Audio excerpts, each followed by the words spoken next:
নমস্কার, ওঙ্কার বাংলা 26-এর ব্যাটেল নিয়ে আমি বিপ্লব, আপনাদের সকলকে স্বাগত। এখন সন্ধ্যে 6:05, অর্থাৎ 2026-এর নির্বাচনের যে প্রথম দফা নির্বাচন, 16টি জেলার 152টি আসনের যে নির্বাচন, সেই নির্বাচন কিন্তু সময় অনুযায়ী শেষ।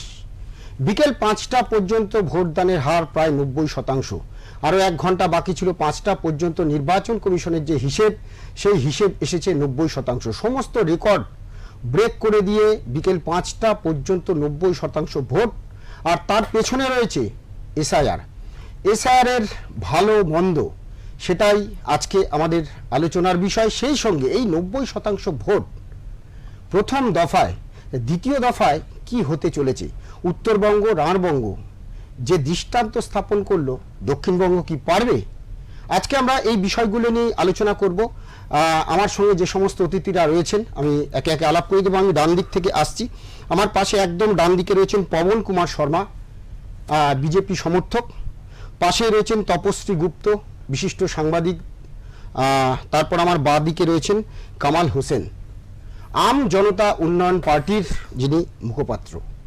তো আমি এই আলোচনায় আসার আগে ছোট করে আপনাদের একটু জানিয়ে দিই, বিকেল 5টা পর্যন্ত প্রথম দফায় ভোট পড়েছিল 89.93%, অর্থাৎ প্রায় 90%। 1 ঘন্টা ভোট শেষ হওয়ার আগে, 6টায় ভোট শেষ হওয়ার আগেই 2021 বা 2024-এর লোকসভা নির্বাচন আর 2021-এর বিধানসভা নির্বাচন, সেই দুটো নির্বাচনের যে ভোটদানের হার, সেটাকে ছাপিয়ে গেল 2026-এর বিধানসভা নির্বাচন।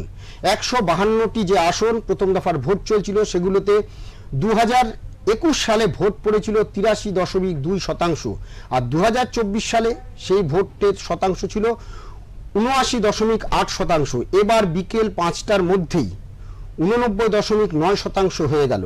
সন্ধে 6টা পর্যন্ত ভোটদান চলেছে, সেই হিসেব কিন্তু এখনো পর্যন্ত আসেনি। আগামী বুধবার দ্বিতীয় দফার ভোটে কি দক্ষিণবঙ্গে এর কাছাকাছি থাকবে ভোটদানের যাবতীয় সর্বভারতীয় নজির গড়বে? আজকে আমাদের এই নিয়ে আলোচনা। আমি প্রথমেই আসব যে এইবারের নির্বাচনে যদি সব থেকে আলোচিত কোনো বিষয় হয় হুমায়ুন কবির, যাকে তৃণমূল বিধায়ক থেকে বহিষ্কৃত হতে হয়েছে। ভরতপুরের তৃণমূল বিধায়ক হুমায়ুন কবির, তিনি নতুন দল গড়েছিলেন। প্রথমে নাম ছিল জনতা উন্নয়ন পার্টি, তারপরে আম জনতা উন্নয়ন পার্টি। তো সে আম জনতা উন্নয়ন পার্টি, তারা বাবরি মসজিদ তৈরির একটা কথা বলে এরাজ্যে দল প্রতিষ্ঠা করেছিল। তারপর একে একে আমরা দেখেছি, এবং সর্বশেষ যে একটি ভিডিও, সেই ভিডিওর পরে সেই দল আজকে আস্তে আস্তে কোথাও যেন সেই দলের কর্মী সমর্থক যারা ছিল তাদেরকে খুঁজে পাওয়া যাচ্ছে না। কিন্তু আমাদের সঙ্গে কামাল হোসেন রয়েছেন মুখপাত্র হিসেবে, যিনি প্রথম থেকে রয়েছেন। তো আমি কামাল বাবুকেই জিজ্ঞেস করব, কি মানে আপনাদের যে দল তৈরি হলো, তো আদৌ কি কোনো প্রভাব ফেলতে পারলো এই নির্বাচনে আজকে? দেখুন, যে প্রভাব কিছুটা মুর্শিদাবাদ, কিছুটা বা বেশিটা মুর্শিদাবাদে ফেলবে। হুমায়ুন সাহেব যে দুটো জায়গায় দাঁড়িয়েছেন, ও জায়গায় তো ভালো প্রভাব ফেলবে একেবারে নিশ্চিত। এছাড়া মুর্শিদাবাদে মোটামুটি ভাবে প্রভাব ফেলবে। এবং দেখুন, যে ভিডিওর যেটা, সেটা বললে অনেক সময় লাগবে, একটা ছোট্ট বলি যে ভিডিওটা হয়েছিল 19শে ডিসেম্বর 2025, 19 মিনিটের 19শে ডিসেম্বরের ভিডিও হয়েছিল। সেটা এতদিন কিছুই করেনি। 8 তারিখে, এটা তো দলের স্ট্র্যাটেজি, যে কোনো দলের স্ট্র্যাটেজি ঠিক ভোটের আগে এটা করা হবে না, সেটা তারা তো সফল। কিন্তু যে তৈরি, যে সামথিং মাসুদুর রহমান, যে দুপুরবেলা ওই আইডিটা করে তার কিছুক্ষণের মধ্যে সেটা পোস্ট করলো। তার মানে এতদিন ভেবেছিল হুমায়ুন কবির কোনো ব্যাপারই না, এটা ভেবেছিল। যেই দেখেছে হুমায়ুন কবির বিরাট কিছু ধারণ করে নিয়েছে, তখন এই এটা করলো। এবং ওটা প্র্যাকটিক্যালি 51 মিনিটের ভিডিও, সেটাকে কেটে কি করেছে জানেন তো? ধরুন আমি বললাম, মানে আপনি বলছেন ভিডিওটা সত্যি ছিল, ফেক নয়। দেখুন, উনি ওই জায়গাটায় বসেছিলেন, ওই জায়গায় বসে উনি বাইট দেন, কিন্তু ওই কথাগুলো 1000 কোটি টাকা তো অসম্ভব ব্যাপার, এবং মুখে লাগিয়ে দেওয়া হয়েছে কিছু কথা, এটা পরিষ্কার বললাম। দেখুন, যেমন ধরুন আমি বললাম রবীন্দ্রনাথ ঠাকুর কুকুরকে খুব ভালোবাসেন, কি করেছে রবীন্দ্রনাথ ঠাকুর কুকুর কেটে দিয়েছে। এইভাবেই কিন্তু এটা করেছে। কিন্তু এটা কি সত্যি কথা বলতে কি, যে এটা মুসলিম সমাজের যারা ফ্যানাটিক মুসলিম তাদের কাছে প্রভাব ফেলেছে, এটা স্বীকার করতে হবে, প্রভাব পড়েছে। কিন্তু এমনি যখন তার আস্তে আস্তে যখন দেখেছে যে না এটা ঠিকই নয়, এটা একেবারেই ঠিকই নয়, কারণ বিজেপির সঙ্গে আমাদের সম্পর্ক কেন বলছে যে ভোট, যে তৃণমূলের ভোট কাটবে সে বিজেপির দালাল হয়ে গেল, তো চিরকালই বলে এসছে। যে সুতরাং এই যে বলবো মাননীয় মমতা ব্যানার্জি তার তৃণমূল কংগ্রেস অনেকগুলো জায়গা, গোয়া থেকে শুরু করে আসাম পাশে জায়গায় তিনি প্রার্থী দিয়েছিলেন, তাহলে কি বলবো, তার জন্য সেখানে বিজেপি জিতে গেছে, তাহলে তাকে কি বলবো? আজকের দিনে, আজকে যে নির্বাচন হলো, হুমায়ুন কবিরের দল AJUP কতটা ভোট কাটবে বলে মনে হয়? দেখুন, আপনারা ভোট কাটুয়া বলছে, আপনারা কতটা ভোট?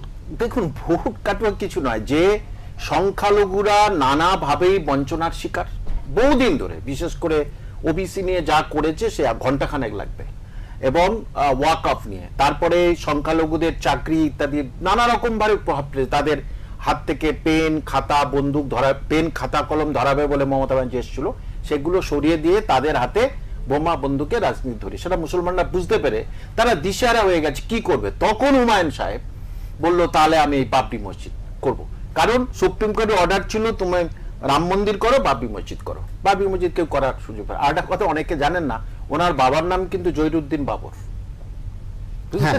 কিন্তু বাবরি মসজিদ যদি করতেই বলে কোর্ট, সুপ্রিম কোর্ট সেটা বলেছিল এলাহাবাদে করতে, উত্তরপ্রদেশে করতে, সেটা তো আর বাংলাতে করতে বলে না। এবারে ব্যাপার হচ্ছে সেটা কি ভোটের আগে কেন? ভোটের আগেতে এই ওনাকে বহুদিন ধরে ওনার উপরে নানা রকম অত্যাচার চলছে, নানা রকম করছে, ওনাকে দিয়ে বলিয়ে নিয়েছে, যেটা উনি সব চ্যানেলে এসে বলেছেন যে তুমি বলো না যে হিন্দুদের কেটে 70 সঙ্গে হিন্দুদের কেটে গঙ্গায় ভাসিয়ে দেবো, উনি সেটাই বলেছেন। আচ্ছা, তাহলে কি বলবো যে হুমায়ুন কবির কে দিয়ে যা বলানো হয় তিনি তাই বলেন? দেখুন, পার্টির সুপ্রিমো তাকে বললে তুই এটা বলে দে না, এটা কর না, এটা কর না, যে কোনো মানুষ, সে তো ববি থেকে শুরু করে যে কেউ তো একই ধরনের কথা বলবে। তারপরে সে যখন বললো এটা মমতা ব্যানার্জি আমাকে দিয়ে বলিয়েছে, মমতা ব্যানার্জি কোনো অ্যাকশন নেয়নি কেন? এটা উনি বুঝে গেছেন যে এই যে এত ভোট প্রবণতা, এটা মনে করবেন এটা কিন্তু মমতা ব্যানার্জির এগেনস্টে ভোট পড়েছে। আজকে 90% 5টা অবধি ভোট পড়েছে, আপনাদের দল কটা আসন পাবেন? দেখুন, যে কি বলবো, যে আমি মুখ্য সচিব, প্রধান প্রেস সচিব বলে আমি একেবারে বলে দেবো এতগুলো পাবো না, তবুও দেখুন, মানে হুমায়ুন কবির মুর্শিদাবাদে কতগুলো জায়গায় প্রভাব ফেলবে এবং ব্যক্তিগতভাবে ওনার যে প্রভাব আছে ওনার দুটো কেন্দ্রে উনি জিতছে। হ্যাঁ, ওনার দুটো কেন্দ্রে, কোন দুটো কেন্দ্র আপনি বলুন? ওরা হচ্ছে কি ওনার নওদা রেজিনগর, এই দুটো কেন্দ্রে উনি কিন্তু একদম নিশ্চিত জিতবে, সেটা ওখানে গেলেই বুঝতে পারবেন। ওই দুটো কেন্দ্রে উনি নিশ্চিত জিতছেন। এইবারে যে এই যে ভোট কাটাকাটির অঙ্কে এবারে হুমায়ুন সাহেব দুটো জিতছে একদম নিশ্চিত, কিন্তু এতে তৃণমূলের উল্লসিত হওয়ার কিছু নেই, কারণ যতগুলো ভোট 20টা আসন পেয়েছিল, হ্যাঁ 20টা আসন পেয়েছিল, এইবারে আপনারা কি মনে করেন কটা পাবেন? দেখুন, আমাদের হিসেবে ওখানে বিজেপি 4টে পাবে, মানে সবচেয়ে কম হলে বিজেপি 4টে পাবে, পরিষ্কার ছিল 4টে পাবে, 4টে সবচেয়ে কম হলে, সবচেয়ে কম।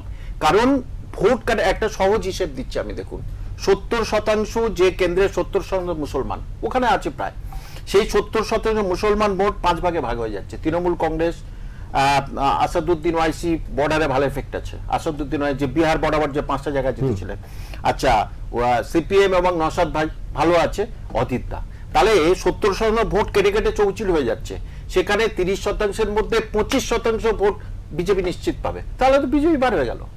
তখন আপনারা সফল, ভোট কেটে বিজেপির রাস্তা সহজ করার আমাদের যেটা না, হুমায়ুন কবিরের দল এই জন্যই সফল যে মমতা ব্যানার্জি ভেবেছিল মমতা ব্যানার্জি ছাড়া সংখ্যালঘুদের কোনো উপায় নেই, মমতা ব্যানার্জি সংখ্যালঘুদের মসিয়া।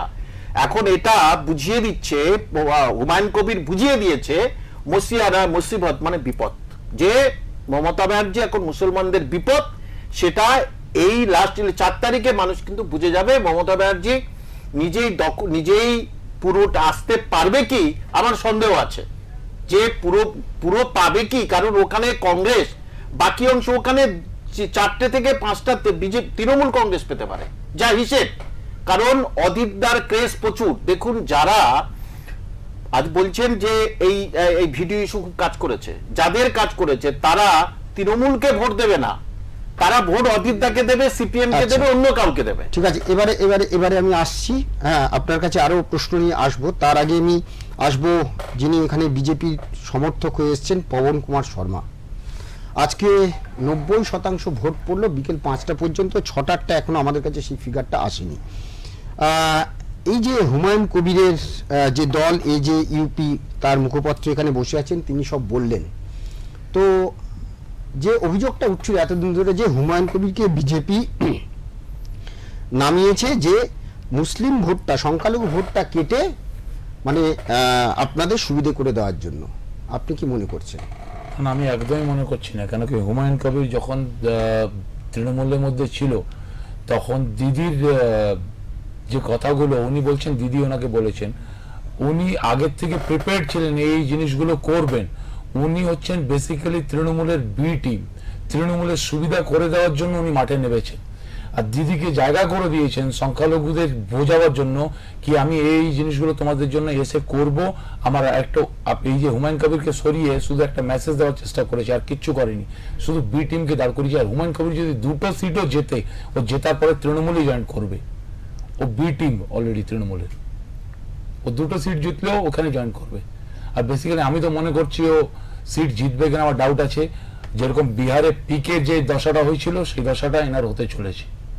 আপনাদের এত সুবিধা করছে, উনি বলেই দিলেন যে বিজেপি 4টে আসন পাবে না, আর আপনি বিজেপি তো মানুষের জন্য 12 বছর ধরে কেন্দ্রে কাজ করছে, তার জন্য পাবে। আর এই যে 90% ভোটের কথাটা আপনি বলছেন, এই 90% ভোটটা এই কারণে হচ্ছে মানুষ এই 15 বছরের মধ্যে যে সন্ত্রাস, যে তোলাবাজি, যা জিনিস দেখে নিয়েছে, যে অত্যাচারটা দেখে নিয়েছে, সেই অত্যাচার থেকে মুক্তি পেতে চাইছে, সেই জন্য মানুষ এগিয়ে এসে ভোট দিচ্ছে। আর এসআইআর এর মাধ্যমে কি হয়েছে, এসআইআর এর মাধ্যমে যতগুলো দিদির যে ফেক ভোট ছিল, দিদি যে ভোটগুলোকে মানে যে যিনি মারা গেছেন সেই স্বর্গের থেকে নেমে এসে দিদিকে যে ভোট করে দিতেন, যারা পশ্চিমবাংলা ছেড়ে অন্য রাজ্যে চলে গেছেন তারা এসে দিদিকে ভোট করে দিতেন, সেই সব জিনিসগুলো বন্ধ হয়ে গেছে। এটা মানুষের পুরো মানে সঠিক ভোট। আপনি দেখতে পারবেন বিজেপি যেভাবে পশ্চিমবাংলায় মানে ক্লিন সুইপ নেবে, আমার তো ভরসা যদি 180-র উপরে বিজেপি সিট হয়, ওটা 200 পার করা কোনো মানে বড় ব্যাপার হবে না। আজকে কত পাবেন আপনারা? আজকে আমাদের আন্দাজ 110 থেকে 120-র মধ্যে থাকবে, যা পরিস্থিতি আছে। উত্তরবঙ্গে আপনারা 54টা আসন কটা পাবেন? উত্তরবঙ্গে 54-র মধ্যে 54টা পাবো। 54-এর মধ্যে 54টাই পাবো। আর মুর্শিদাবাদে? মুর্শিদাবাদে মোটামুটি ধরে চলুন 4টের কাছাকাছি। তাহলে আপনি বলছেন যে মুর্শিদাবাদে 4টে, মানে যেটা কামাল সাহেব বললেন আর আপনার বলার মধ্যে কিন্তু মিলে গেল বিষয়টা। না দেখুন, একটা ক্যালকুলেশন, ওনারও একটা ক্যালকুলেশন, সেটাকে 70%-এর উপরে বেশি মুসলিমস আছে। সেই মুসলিম মাইনরিটি ভোটকে ভেবে আমরা এই কথাটা বলছি। 110 থেকে 120টা আমরা বলছি। আপনি দেখবেন যখন 4 তারিখে রেজাল্ট বেরোবে, আপনি ফার্স্ট ফেজে 110-এর উপরে বিজেপির আপনি দেখতে পারবেন। এই ফার্স্ট ফেজে, মানে ফার্স্ট ফেজে 110-এর উপরে, 110 পার করে যাবে। আমি তপস্বীর কাছে আসবো, যে তপস্বী যার প্রায় 90%-এর কাছাকাছি ভোট পড়েছে, তো সেই জায়গাটা থেকে কি মনে হচ্ছে সব বিগত কয়েক বছরের লোকসভা বিধানসভা যে নির্বাচন, এই জায়গা থেকে সব কটাকে ছাপিয়ে গেল, আরো 1 ঘন্টা বাকি। এটা তো আরো যদি 2-3% হয়, মানে 93-94-5% হয়ে যাওয়ার সম্ভাবনা রয়েছে। সেই জায়গা থেকে মানুষ স্বতঃস্ফূর্তভাবে ভোট দিয়েছে, কি বলবে এটাকে? যেটা আমরা আগেও আলোচনা করেছি বিপ্লব, সেটা হচ্ছে যে আমরা এখানে এই যে এত বেশি যে আমাদের ভোটদানের হার, এটার কারণ কিন্তু এবার 1 নম্বর কারণ হলো এসআইআর মানুষের মধ্যে যথেষ্ট একটা আতঙ্ক সৃষ্টি করেছে যে আমার নাম ভোটার তালিকায় যদি থাকে আর আমি যদি ভোট এই বছর না দিই তাহলে পরের বার আমার নাম কাটা যেতে পারে। এই আতঙ্ক থেকে যেটা বলছিলাম যে বাইরে থেকে যেরকম একদিকে পরিযায়ী শ্রমিকরা দলে আসছে ফেরত ভোট দেওয়ার জন্য, তেমনি কিন্তু শিক্ষিত যারা আইটি বা অন্যান্য ইন্ডাস্ট্রিতে চাকরি করেন দিল্লি, বোম্বে, বেঙ্গালুরু, চেন্নাইতে, হায়দ্রাবাদে, তারাও কিন্তু দলে দলে ফিরছেন ঘরে। কি না এবার ভোট দিতে হবে, সেই ইয়াং জেনারেশন কিন্তু ভোট নিয়ে আদৌ চিন্তিত ছিল না এতদিন। আরে দূর ভোট আছে, যা বছর বছর তারা ভোট দেয়ও নি, কিন্তু এবার তারা ফেরত আসছে, কারণ এবার মানুষের মনে হয়েছে আমাকে ভোটটা দিতেই হবে, আমার নাগরিকত্বের এটা একটা খুব বড় প্রমাণ, এটার জন্য দায়ী এসআইআর। সেই কারণেই মানুষের স্বতঃস্ফূর্তভাবে এবার এত ভোট দিতে পেরেছে। আর একটা ব্যাপার হচ্ছে যে লোকের মনে হয়েছে যে এত কেন্দ্রীয় বাহিনী, এত রয়েছে, নিরাপত্তা রয়েছে, আর এবার আরেকটা সত্যিই তো জিনিস ঘটেছে, এবার আর কেউ কাউকে বাইরে থেকে ঘরে তালা দিয়ে রাখেনি, যে তালা দিয়ে রেখেছে ভোট দিতে মানে বেরোতে দিচ্ছে না, এরকম কিন্তু হয়নি। এই সব কারণে ভোটদানের হার এত বেশি হয়েছে। একদম একদম একদম এই জায়গা থেকে আসবো। আমাদের সঙ্গে এই মুহূর্তে আমাদের সঙ্গে নতুন অতিথি এসেছেন, কংগ্রেসের তরফে এসছেন দোলা সাহা। দোলা আপনার, হ্যাঁ, দোলা রাহা দাস, হ্যাঁ, দোলন রাহা দাস, হ্যাঁ। তো আপনাকে স্বাগত জানাচ্ছি। তো বিকেল 5টা পর্যন্ত যে নির্বাচনের যে হার, অর্থাৎ নির্বাচনের যে ভোটদানের যে হার 90%, তো মানে আমাদের পশ্চিমবঙ্গে যতগুলো নির্বাচন হয়েছে এখন পর্যন্ত ইদানিং, তো সমস্ত হিসেবকে ছাপিয়ে গেছে। তো সেই জায়গাটায় কংগ্রেস এই রাজ্যে কি খাতা খুলতে পারবে মনে হয়? অবশ্যই, একদম আমরা সেভাবেই নেমেছি। আপনি একটা জিনিস প্রথম থেকেই ফলো করে দেখবেন যে আমরা যখন 294টা আসনে প্রার্থী দেবো বলে যখন আমাদের প্রদেশ প্রেসিডেন্ট শুভঙ্কর সরকার বলেছিল, যখন আমরা হয়তো একটু আমাদের রাজনৈতিক বিভিন্ন কারণ আমাদের তো আঞ্চলিক দল না, আমাদের দিল্লি কেন্দ্রিক দল, ফলে আমাদের এআইসিসির একটা ব্যাপার থেকেই যায়। তো সেই কারণে আমাদের হয়তো একটু মানে প্রসিডিংস নিয়ম কারণের জন্য, কারণ তখন আমাদের সেই মুহূর্তে তখন আসামে ভোট হচ্ছিল বলে আমাদের একটু দেরি হয়েছে। কিন্তু দেখুন, বিভিন্ন রাজনৈতিক দলের বিভিন্ন মতামত থাকতেই পারে।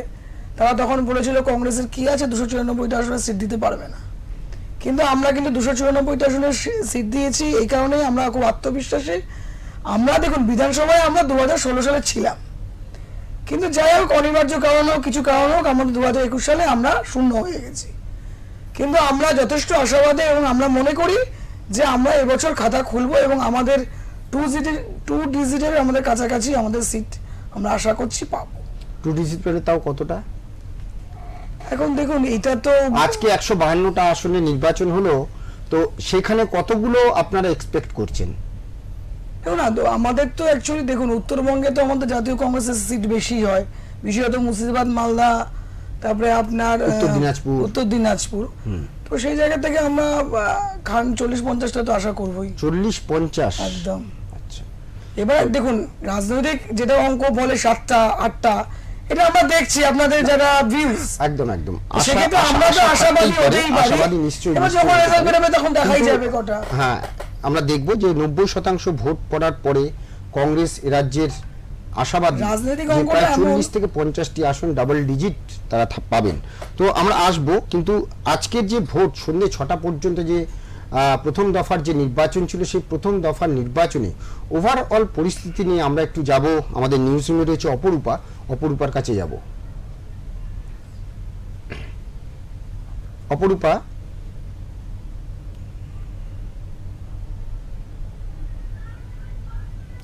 আমরা আসছি নিউজ রুমে, আমরা পরে আসছি। আমি কামালদার কাছে আসবো আবার। কামালদা, এই যে যেটা বলছিলাম আর কি, যে আপনারা বলছেন যে 2টো আসন তো পাচ্ছেনই, রেজিনগর এবং নওদা পাচ্ছেন, বাকি যে আসনগুলো রয়েছে সেখানে মুসলিমদের যে ভোট সেটা আপনারা একটা বিশাল প্রভাব ফেলবেন। তো এই জায়গা থেকে বলছি, শুধু কি এই প্রথম দফাতেই আপনারা শেষ, নাকি দ্বিতীয় দফাতেও আপনারা?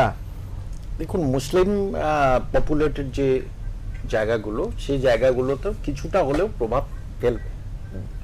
যে এবারে মানুষের মনের মধ্যে কি আছে, হ্যাঁ, তারা তো তৃণমূল বিরোধী এটা জানি, কিন্তু যে এই নওশাদ সিদ্দিকী এবং হুমায়ুন কবির যদি দুটো আলাদা না হতো, তাহলে কিন্তু 70 থেকে 80টা এই জোট পেয়ে যেত, যেটা প্রথমে অঙ্কটা আমাদের ছিল, সেলিম দাও ছিল, সেটা পুরো আলাদা হয়ে গেছে। যে সুতরাং এখন মুসলিম বলে যেহেতু হুমায়ুন কবিরের উত্থান বাবরি মসজিদ যেটা ওখানে হয়েছে সেটা কিন্তু ওই মুর্শিদাবাদ ওরিয়েন্টেড আর কি, যে সুতরাং ওই জায়গাটা যতটা এফেক্ট প্রভাব আছে ততটা প্রভাব অন্যান্য অঞ্চলে সেটা সত্যি অতটা নেই, কিন্তু যে একটা উল্লেখযোগ্য পরিমাণ ভোট পাবে যেটা তৃণমূল কংগ্রেস বুঝে যাবে যে আমরা হারলাম। আচ্ছা, আপনি তো যেহেতু দলের মুখপাত্র, আপনার কাছে একটা প্রশ্ন, যে যেটা পবনবাবু বলছিলেন যে এই যে দুটো আসন যদি আপনারা পান, রেজিনগর এবং নওদা দুটো আসন যদি পান, আবারও হুমায়ুন কবির তৃণমূলে ফিরে যাবেন। দেখুন, যে এখনো পর্যন্ত এই অবস্থান আছে, রাজনীতির কথা কেউ কোনোদিন বলতে পারে না। হ্যাঁ, ও তাহলে না, আপনাদের আমি আপনাদের তাই সুপ্ত বলছি না। ইচ্ছে আছে না, ফিরে যাওয়ার? একেবারেই নেই, যে উনি যার সঙ্গে যাই না কেন অন্তত তৃণমূল কংগ্রেসের না, সঙ্গে মমতা বন্দ্যোপাধ্যায় বললেন ভাগীরথীর জলে 70%কে 30%কে ভাসিয়ে দিতে হবে।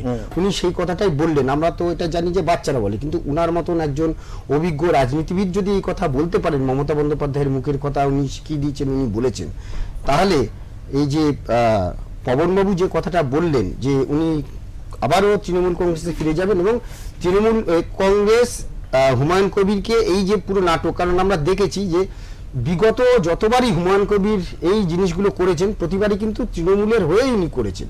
তো কোথাও কি মনে হচ্ছে যে এটা তাহলে আপনি যেটা বললেন যে রাজনীতিতে না বলে কিছু নেই, এটা আমরাও জানি। দেখুন, আমি যতটুকু ওনার সঙ্গে যে কোনো উনি যা কিছু বলেন এই করেন আমায় জিজ্ঞেস করেন, যেহেতু আমি শিক্ষকতা পেশার সঙ্গে যুক্ত, ওনার ছেলে মেয়ে আমাকে চেনেন জানেন, সেই জন্য উনি আমাকে এই দায়িত্বটা নিতে বলেছিলেন। তো সেখানে উনি দেখেছি যে উনি প্রথম থেকে শেষ পর্যন্ত যে তৃণমূলের সঙ্গে যে ওনার ফের ঘর করবে এটা আমার জানা নেই এবং ওনারও জানা নেই। উনি আমাকে এই কথাই বারবারই বলেছেন যে তৃণমূলের কাছে কামাল সাহেব কোনো দিনের জন্য যাই বলুন। আচ্ছা ধরুন আজকে বিজেপি এবং তৃণমূল কংগ্রেস এমন একটা জায়গায় সিচুয়েশনে তৈরি হলো যে কেউ সরকার করতে পারছে না, একদম কাছাকাছি এসে থেমে গেছে 8-10টা সিট।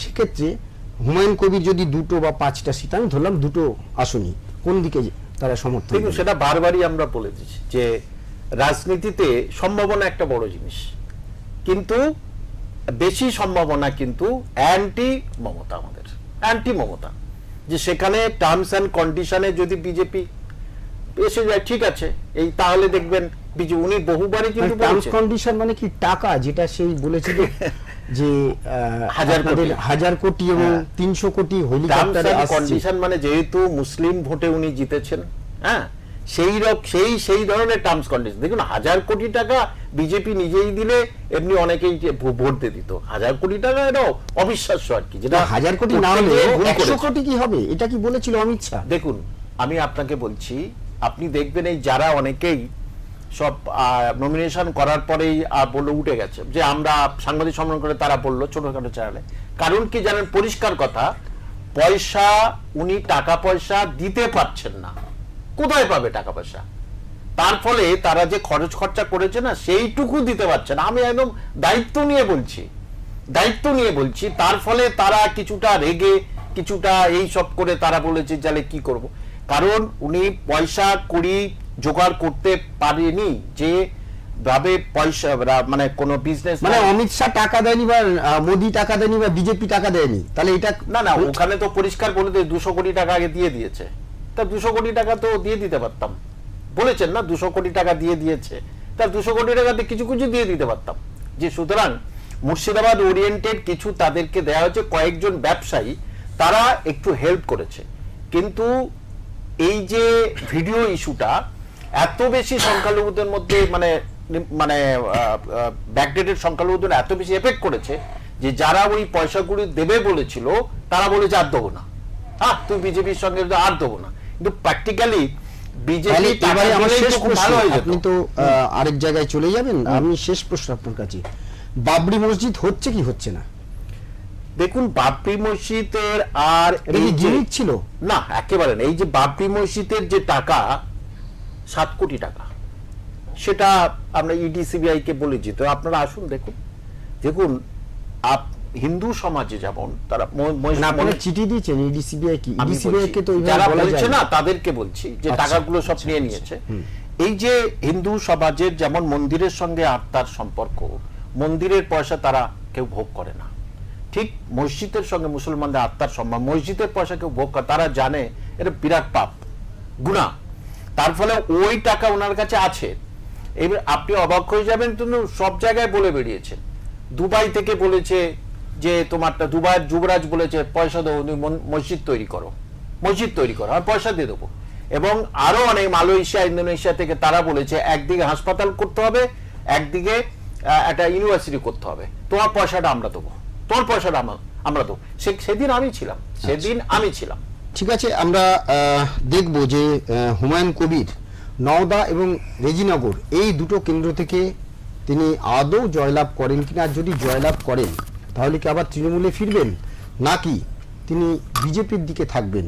আরেকটি প্রশ্ন যেটা বড়, যেটা কামাল সাহেব বললেন যে বাবরি মসজিদ তৈরি হবেই, একদিকে হাসপাতালও হবে, একদিকে ইউনিভার্সিটি হবে, সঙ্গে মসজিদও হবে। আমরা সেদিকে নজর রাখবো। আপাতত একটা বিজ্ঞাপনের বিরতি, তারপর আবার আমরা আমাদের আলোচনায় ফিরছি।